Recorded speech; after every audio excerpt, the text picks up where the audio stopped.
تو ابھی نکل رہے ہیں پشاور کے لیے، ناشتہ کر لیا۔ سلیم بھائی اللہ شافی اللہ کافی پڑھ لیں۔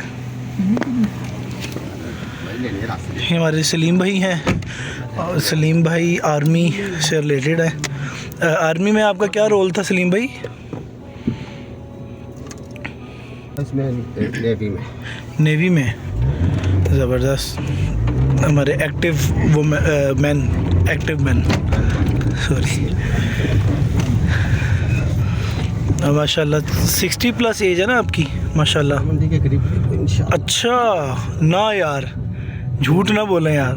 ہونے والا ہوں دسمبر 58 ماشاء اللہ، تو آپ تو پھر میرے سے بھی ینگ لگتے ہیں یار۔ میں آپ بھاگو نا، میں آپ کو دو دفعہ پکڑ سکتا ہوں، میں غلط نہیں کہہ رہا ہوں۔ ہاں یہ میرے ساتھ کام کرنے بیٹھ جائیں کوئی سا بھی، تو 4 آدمی بیٹھ جائیں انشاءاللہ تعالیٰ، اللہ تعالیٰ کے فضل سے میں چاروں کے برابر۔ اس کا راز کیا ہے؟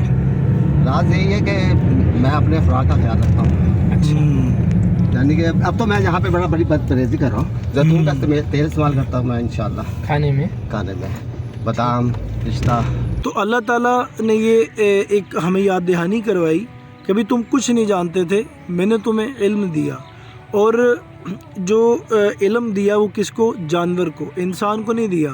جو جانور ہے وہ اپنے ماں کے پیٹ سے، انڈے سے علم کو لے کر آتا ہے، لیکن جو انسان ہے اس کو علم حاصل کرنے کے لیے ایک بہت لمبا سفر کرنا پڑتا ہے اور بہت مشکلات سے سامنا کرنا پڑتا ہے۔ تو اسی طرح جو ہماری روح ہے اس کو پیسے کا نہیں پتہ، اس کو گانے کا نہیں پتہ، اس کو دنیا کی خوبصورتیوں کا اور رنگینیوں کا نہیں پتہ، بلکہ جو ہماری روح ہے اس کو اگر پتہ ہے تو وہ صرف 2 چیزیں ہیں، اور وہ 2 چیزیں کیا ہیں؟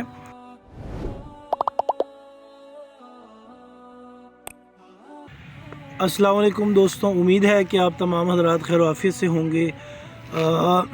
ہماری تشکیل ہے اسلام آباد کے اندر، اور بڑا زبردست موسم ہے۔ قائد اعظم یونیورسٹی میں ہم نے ابھی کام کیا، پچھلی مسجد ہماری قائد اعظم یونیورسٹی کی تھی، تو بڑا زبردست وہاں پر کام رہا، اور ینگسٹرز کے اندر کام کرنے کو ہر سال موقع ملتا ہے۔ ہماری تشکیل یونیورسٹیز کے اندر، تعلیمی اداروں میں اور ٹیچرز میں، طلباء میں وہاں پر ہوتی ہے۔ تو میں نے کہا کہ آپ سے ایک چیز شیئر کروں۔ تو ابھی جب میں اپنے دوستوں کے ساتھ گراؤنڈ میں آیا تو بڑا خوبصورت منظر آپ میرے پیچھے دیکھ سکتے ہیں۔ یہ اللہ کی قدرت ہے، اس سے بہت پیاری جگہیں، اس سے بہت پیارے خوبصورت پہاڑ اللہ رب العزت نے دنیا میں بنائے ہیں۔ اور قرآن میں آتا جس کا مفہوم ہے کہ یہ جو پہاڑ ہیں یہ اللہ رب العزت کی کیلیں ہیں۔ یہ جتنا زمین سے اوپر ہمیں نظر آتا ہے اتنا ہی زمین کے نیچے یہ اس سے بھی زیادہ کئی ہاتھ جو ہے وہ گھسا ہوا ہے۔ اور اللہ نے جب یہ زمین کو بنایا تو یہ زمین ہلنے لگی، تو اللہ رب العزت نے ان کو پہاڑوں کو میخوں کی طرح گاڑ دیا زمین کے اندر تاکہ یہ اپنا ہلنا بند کر دے۔ تو میرے پیارے دوستوں، یہ جو زندگی ہے اللہ رب العزت نے اس انسان کو اس لیے دی ہے کہ اللہ رب العزت فرماتے ہیں قرآن میں جس کا مفہوم ہے الذی خلق الموت والحیات لیبلوکم ایکم احسن عملا، کہ میں نے موت اور حیات کا جو نظام ہے یہ اس لیے بنایا ہے کہ میں دیکھوں گا تم میں سے بہترین عمل کر کے کون لائے گا۔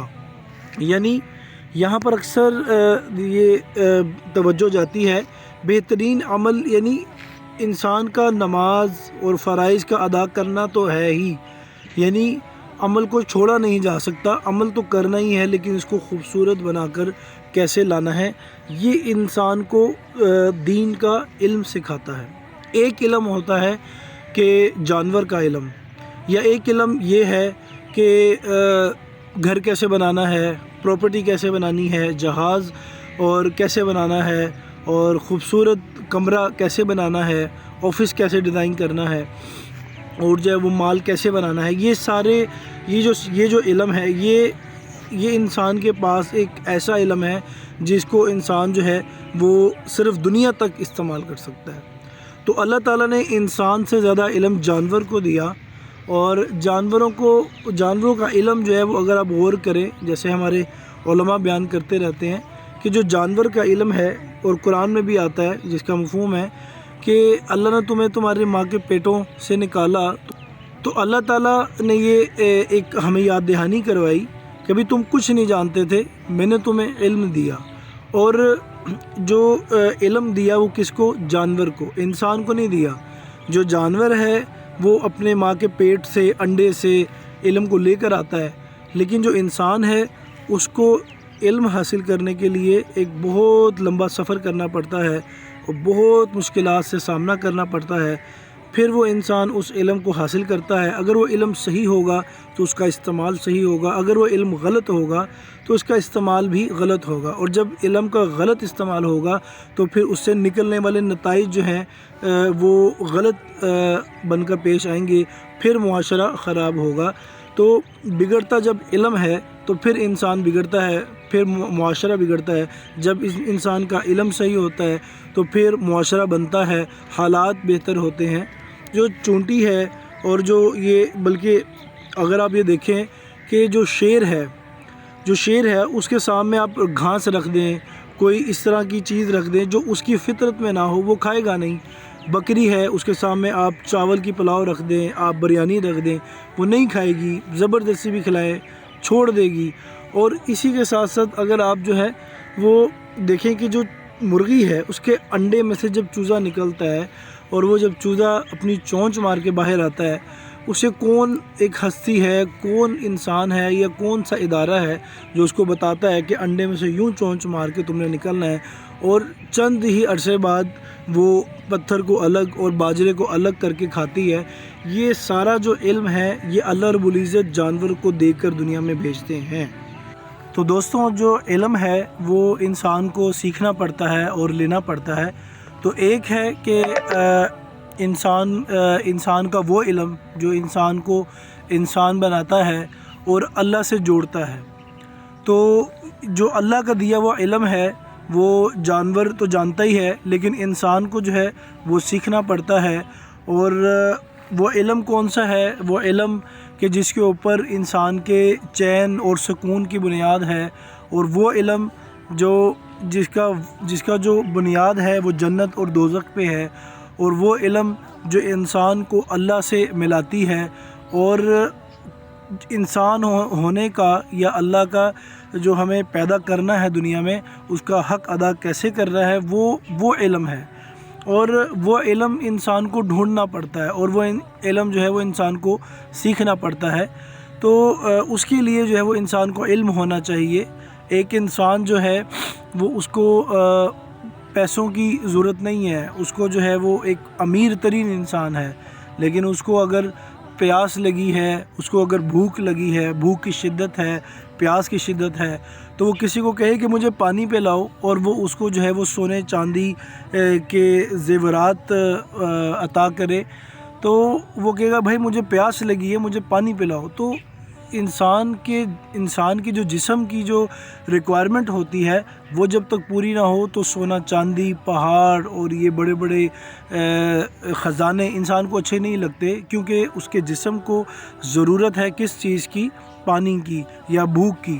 تو اسی طرح جو ہماری روح ہے اس کو پیسے کا نہیں پتہ، اس کو گانے کا نہیں پتہ، اس کو دنیا کی خوبصورتیوں کا اور رنگینیوں کا نہیں پتہ، بلکہ جو ہماری روح ہے اس کو اگر پتہ ہے تو وہ صرف دو چیزیں ہیں، اور وہ دو چیزیں کیا ہیں کہ ایک اللہ اور ایک اللہ کے رسول صلی اللہ علیہ وسلم۔ تو یہ دو چیزوں کا روح کو پتہ ہے۔ تو جو روح ہے وہ انسان کی بے چین رہتی ہے، اور جب انسان کو دلی سکون نہیں ملتا اور جب انسان کو راحت نہیں ملتی، تو جب روح کو سکون نہیں ملتا، اس کی ریکوائرمنٹ پوری نہیں ہو رہی ہوتی، تو سب سے پہلے روح بے سکون ہوتی ہے۔ سب سے پہلے انسان کی جو بے سکونی ہے وہ اس کی روح ہے۔ تو جو روح ہے اس کے اوپر اگر انسان محنت کرے تو وہ اللہ کو پا لیتا ہے، اور روح کی جو خوراک ہے وہ اللہ کا رسول ہے اور اللہ رب العزت کی ذات خود ہے۔ تو اس کو اللہ کو پہچاننا اور حضور صلی اللہ علیہ وسلم کی زندگی کو پہچاننا، اس کا علم حاصل کرنا، اس سے انسان کی روح بھی بنتی ہے، اس سے انسان کی دنیا بھی بنتی ہے، اور اس سے انسان کی آخرت بھی بنتی ہے۔ تو جتنے اسٹوڈنٹس ہیں، جتنے دوست ہیں جو دیکھ رہے ہیں، یہ تبلیغ کی ایک محنت ہے جو انسان کو انسان بناتی ہے اور جو جانور سے انسان کو بناتی ہے، کیونکہ آج جو انسان زندگی گزار رہا ہے، جو بے سکونی اس کی لائف میں ہے، اس کی وجہ سے آج کا نوجوان جو ہے وہ نشوں میں پڑ گیا ہے اور اس کے اندر گھس کر اپنی زندگی کو برباد کر چکا ہے، اللہ کو چھوڑ چکا ہے۔ اور آپ اکثر دیکھیں کہ جیسے ہی انسان جو ہے وہ اللہ کی طرف مائل ہوتا ہے، اس کی زندگی میں سب سے پہلے جو چیز لوٹ کر آتی ہے وہ انسان کا سکون ہے۔ تو بہت سارے ایسے ملک ہیں دنیا کے اندر جو کہ اپنے آپ کو بھول چکے ہیں، غفلت میں پڑے ہوئے ہیں، ٹیکنالوجی ان کے پاس بہت زیادہ ہے اور بڑے بڑے جہاز ہیں، بحری جہاز ہیں، سمندروں کے اندر ہوٹل بنا چکے ہیں اور آسمان تک پہنچ چکے ہیں، لیکن وجہ کیا ہے ان کی بے سکونی کی اور ان کی خودکشی کرنے کی؟ ان کی وجہ یہ ہے کہ وہ جب نشوں میں پڑے اس لیے کہ ان کی روح بے چین ہے، ان کی روح کو نہیں پتہ کہ مجھے جو ملنا تھا، جو جہاں سے ملنا تھا وہاں سے مل نہیں رہا۔ تو جب ایک اکثر سننے میں آتا ہے غیر مسلم یا نان مسلم جب کسی مسلمان کو اس کے سنت لباس کے اندر دیکھتے ہیں تو ان کی ایک روح جو ہے وہ کانپتی ہے اور اٹریکشن آتی ہے۔ یہ سارا اللہ کا ایک نظام ہے۔ تو یہ جتنے بھی پہاڑ ہیں، جتنے بھی دریا ہیں، یہ میں آپ کو دکھاؤں تو اس کے اندر آپ کو نظر آئے گی ایک چیز کہ یہ انسان اگر اللہ کی قدرت کی طرف دیکھے، تو ایک ایک پتا، ایک ایک درخت اور ایک ایک پہاڑ اور ایک ایک جھاڑی، یہ سب اللہ رب العزت کی عبادت کے اندر مصروف ہے۔